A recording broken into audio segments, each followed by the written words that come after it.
मंत्रीवा कहे चालू करो।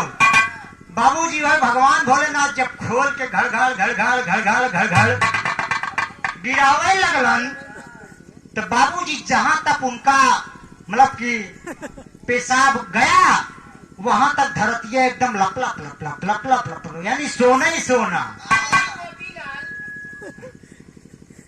मंत्रीवा कहे देखा राजा हमार तो हर काम हो गया, अब हमका तो होका कहूँ जाए के या कमाई के जरूरत। वह भगवान भोलेनाथ करते क्या है,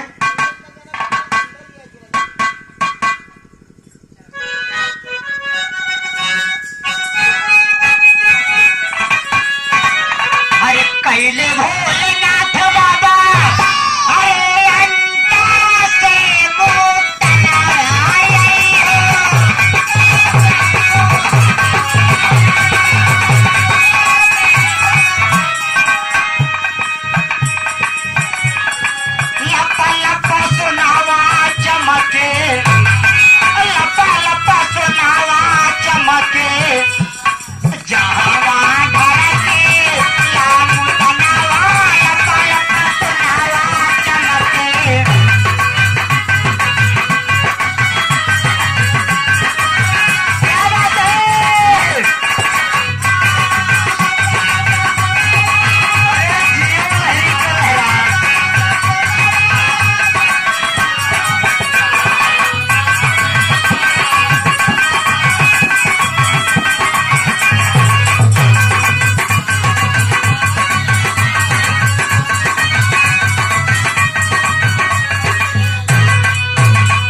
सोना हो गया।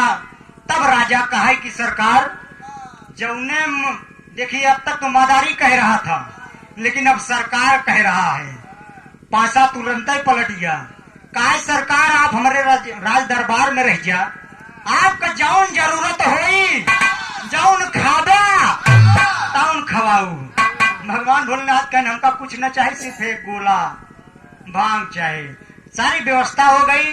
राजा हाथ जोड़ने लगा कि प्रभु यहीं पर रह जाइए, लेकिन भगवान भोलेनाथ बाबूजी जब रह गए तो माई पार्वती जब 12,000 वर्ष नहीं आए तो माई पार्वती ढूंढत ढूंढत पहुंची कहाँ, सऊदी अरब की धरती पर। लेकिन भगवान भोलेनाथ का तो पहचान गए। भगवान भोलेनाथ से हाथ जोड़ लिया कि प्रभु अरे महाराज हम आपको नौकरी ढूंढे नहीं करवाए तो आप यहीं आए के रह गया। वही हाथ जोड़े लगे।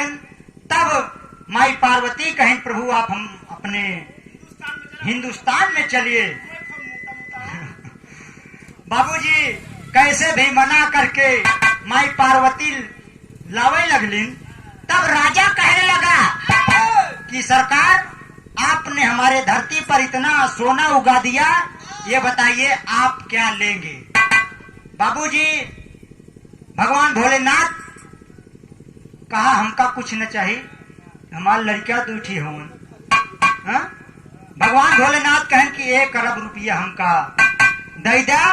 बाबूजी उस समय उसके पास 1 अरब रुपया नहीं था राजा के पास, उसने 100 रुपया दिया और अरब रह गया बाकी।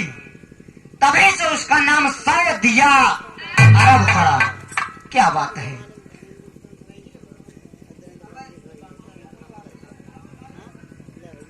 मेन पॉइंट पे आइए। वहीं से भगवान भोलेनाथ बाबूजी अपने हिंदुस्तान की धरती पर प्रस्थान करते हैं। लेकिन इस कलयुग में क्या हो रहा है,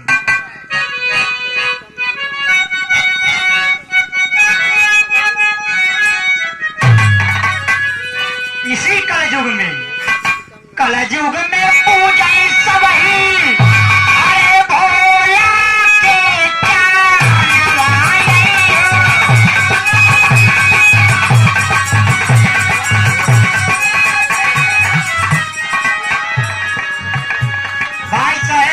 कलयुग में सब अपने मतलब से पूजत हवन। केहू का मेहरारू का जरूरत हो, केहू का पैसा का जरूरत हो, केहू सोचत हमारा ढोलिया बढ़िया बोले। अब हमारे मास्टर जी आज शायद 10-12 दिन बका अपने मेहरारू के लिया गरन हमसी बताव रहन का कि यार हमार मेहरारूआ गए रही तो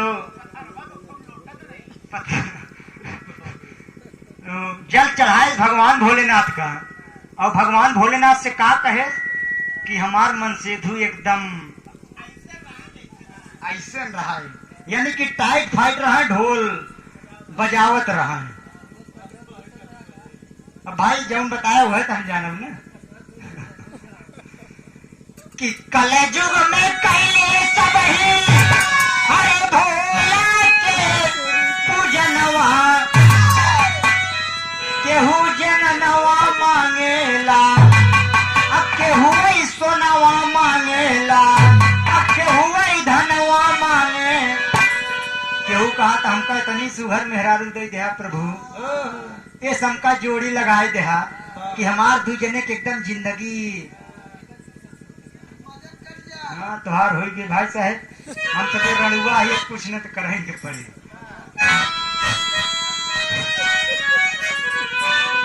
अरे केहू जननवा मांगेला तब मान सिंह मांगेला वरदनवा, केहू